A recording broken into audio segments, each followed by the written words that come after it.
Dhaka express Taskin Ahmed বগুড়ার centre উইকেটে বল হাতে ঝড় তুলবেন, ঠিক তার আগ মুহূর্তের দৃশ্য। সাদা ক্রিকেট বলের সিমের উপর কালো টেপ মারছেন তাসকিন। অবাক করার মতোই ব্যাপার, এমনটা তো হয়ে থাকে পাড়ার টেপ টেনিস ক্রিকেটে। কিন্তু তাসকিনের এই টেপ মারার পেছনের রহস্যটা কি?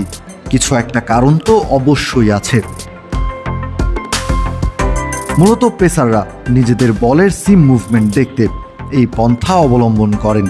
পিচ করার সময় বলের সিম ঠিক আছে কিনা এবং পিচ করার পর বল কোন দিকে মুভ করছে। সাদা বলের সিমে কালো টেপ থাকলে সিমের পজিশন সম্পর্কে স্পষ্ট এবং ভালো ধারণা পাওয়া যায়। ফলের নির্যাস ও দুধের সমন্বয়ে পোলার টর্নেডো গ্রিন অ্যাপল আইসক্রিম। মন ভালো থাক। বগুড়ার স্পোর্টিং উইকেটে ঘাসের উপস্থিতি আছে বেশ।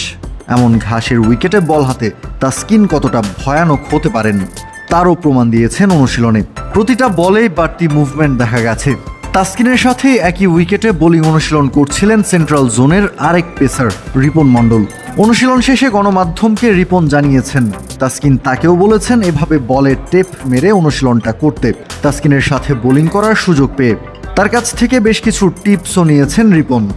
না, আলহামদুলিল্লাহ তাসকিন ভাই বলছিল যে তুই এটা নিয়ে ট্রাই করতে পারস, তাহলে আসলে তোর বলের কোন পজিশনে যাচ্ছে বা কীরকম মুভমেন্ট করতে পারতেছে এটা তুই দেখতে পারবি। সো উনি যখন করছে, বাট আমিও দু একটা বল করার ট্রাই করছি, বাট খুবই ভালো যে এরকমভাবে একটা ভিন্নধর্মী প্র্যাকটিস করতে পারলাম বা আমিও দেখতে পারলাম যে আসলে আমার সিমটা কীভাবে যাচ্ছে।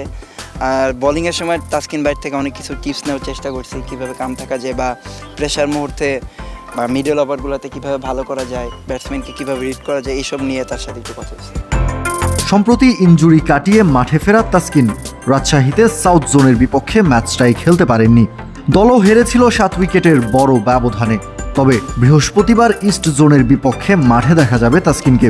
দীর্ঘদিন পর ওয়ানডে ফরম্যাটে খেলতে নেমে বগুড়ায় একটা মহাকাব্যিক বোলিং পারফরমেন্সই করতে মুখিয়ে আছেন তাসকিন নিজেও। কাউসার শান্ত, ক্রিক ফ্রেঞ্জি।